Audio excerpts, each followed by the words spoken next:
¿Cómo se puede proteger a ese atleta que ya es profesional y que posiblemente en ese contrato que firmó no hubo esa protección de, pues, ¿qué pasa si fallece en ese evento? Amigos de la revista Con los Guantes, nos encontramos en una nueva entrevista y ahora hemos entrado a la arena del deporte de contacto y para compartir algunos aspectos de dudas que existen dentro de la práctica de estas disciplinas, llegamos a la entrevista con una magistrada que en 3 episodios nos compartirá estos temas, pero el primero será para que se presente de propia voz y nos haga saber con quién estamos hablando. Una mujer empoderada y de larga trayectoria. Un placer tenerte frente a estas pantallas de revista Con los Guantes. Muchas gracias. Bien, yo soy Sofía Matías, originaria del pueblo de San Francisco Tlaltenco, pueblos vecinos de Tláhuac y también de las alcaldías Xochimilco, Milpalta y Tlalpan. ¿Y por qué esta información? Bueno, pues porque también soy secretaria en funciones de magistrada y candidata a magistrada federal en materia civil de tribunal colegiado. Estoy con el número 15 en la boleta rosa. ¿Y por qué te explico esto? Porque es importante decirte que tengo una trayectoria de más de 25 años en el Poder Judicial Federal. Me gradué en la licenciatura con mención honorífica en la UNAM y también obtuve la maestría en Derecho Constitucional por alto grado de calificación y así mismo tengo varias especialidades tanto de la Universidad de Girona como la Universidad Barcelona de España y obviamente diplomados que he tenido acá. Y bueno, esta es mi experiencia y hoy me presento con gusto ante ti. Así pues, ya ha dado a conocer su trayectoria y expertise para 3 puntos que vamos a abordar de manera concreta. El segundo round.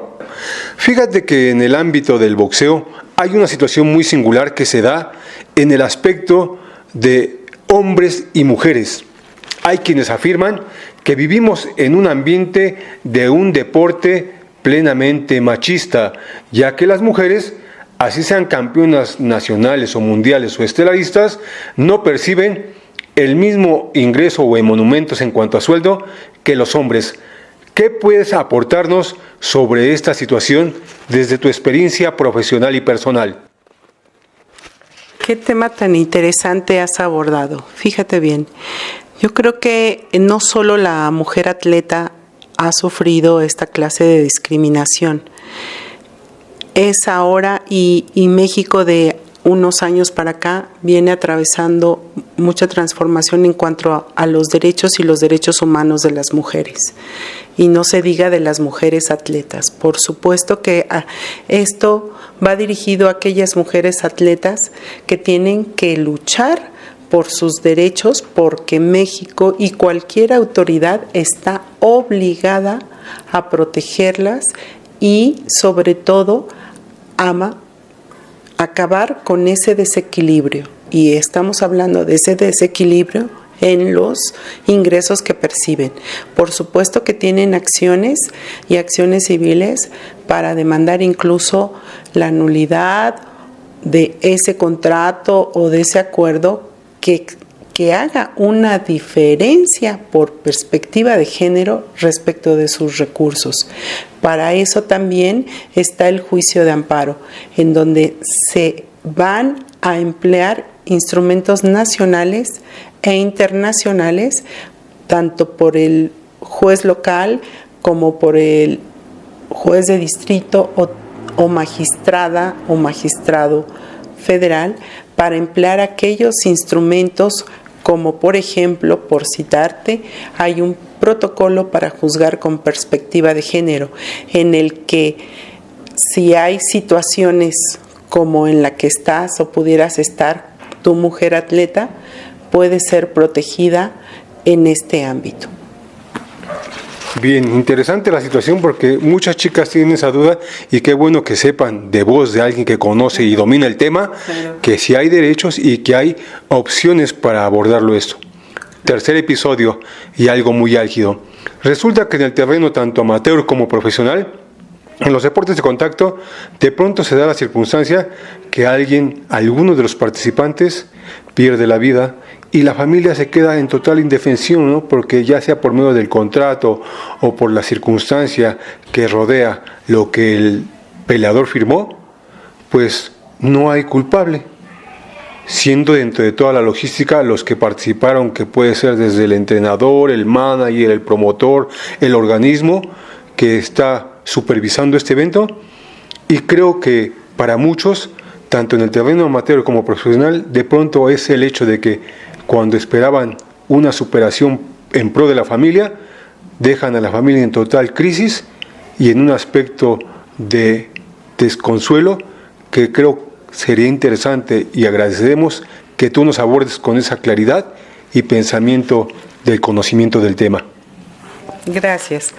Pues sí, es un tema muy importante y sobre todo tratándose del deporte, los tenemos en los demás ámbitos, pero también en el deporte. ¿Qué pasa? ¿Qué puede pasar? ¿Cómo se puede proteger a ese atleta que ya es profesional y que posiblemente en ese contrato que firmó no hubo esa protección de, pues, ¿qué pasa si fallece en ese evento? Por supuesto que hay una responsabilidad.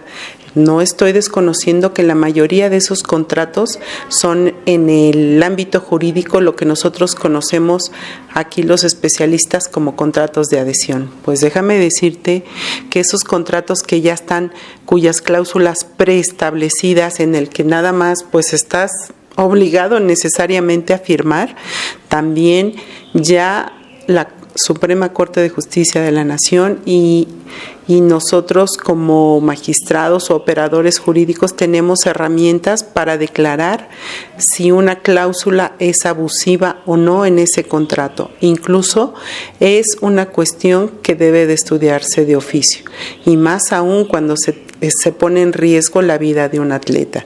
¿Y qué pasa si no fueras profesional y también te colocas en esa situación de riesgo y como lo acabas de comentar, pierdes la vida y no hay algún responsable? Por supuesto que hay algún responsable. Aunque no haya algún acuerdo, siempre va a haber un organizador, un manager, siempre va a haber alguien que organizó el evento, un comité, y por supuesto que si sabe que hay un riesgo en ese deporte, debe de cuidarte a ti, ya seas veterano o joven que vas escalando, debe de cuidar para que si hay un fallecimiento, pues por supuesto mínimo tengas acceso a una indemnización. Y si bien podemos decir, oye, es que no hay una norma exacta como tal, o hay un reglamento que a lo mejor cambió de nombre y decía tal, pero si ese reglamento no ha sido declarado, inválido, que también lo conocemos aquí cuando se abroga alguna norma o ley, que es eso, su efecto, declararlo inválido. Si no ha sido, va a seguir teniendo efectos para la protección o para hacerlo valer en cualquier ámbito. Pero también, ¿qué pasa si finalmente no está regulada esta actividad específica de algún deporte y no solo del boxeo? ¿Qué pasa si está? Pues para eso tenemos aquí en el ámbito civil nuestras obligaciones y contratos donde desde los principios a las propias normas se puede hacer responsable a aquella persona que a sabiendas de que había un desequilibrio en ese combate no hizo nada o no protegió a ese atleta. Eso es todo. Así pues, de manera clara, sencilla y concreta, hemos abordado estos temas y es un placer hacerlo con personas que conocen y dominan el tema para de una manera sencilla y de una manera clara, la gente que está atrás de esa pantalla sepa que su pensamiento y sentir tiene un aspecto real y concreto dentro del aspecto de la realidad jurídica de México. Por eso, seguimos invitando y les decimos, el 1 de junio, háganse presentes, porque es un derecho, un deber y una obligación. Y para ello, despidiéndonos de esta charla, que ha sido un placer tenerla contigo y poder ver que la gente seguramente habrá aprendido algo de lo que le has expresado, quisiera que a manera de despedida les reiteres con quién hemos hablado en Revista con los Guantes y con quién podrán tener ellos la cercanía de poder seguir disipando dudas, porque tu labor social y tu compromiso en el ámbito del servicio público ha sido pleno. Un placer tenerte frente a esta pantalla. Muchas gracias. Claro. Bueno, les reitero, soy Sofía Matías y soy candidata a magistrada en materia civil y actualmente también secretaria en funciones de magistrada. Aparezco con el número 15 en la boleta rosa y pues te recuerdo mi experiencia y sobre todo la preparación, la integridad que me caracteriza, mi honradez y mi profesionalismo es lo que conforma para que yo sea tu voz en la justicia. Y si tienes alguna duda, pues también dejaré aquí algunos enlaces porque esto también es para regresar lo que se me ha dado. Así que si tienes alguna duda, con mucho gusto te la resuelvo. Gracias. Así pues, no nos despedimos y estamos en la Revista con los Guantes.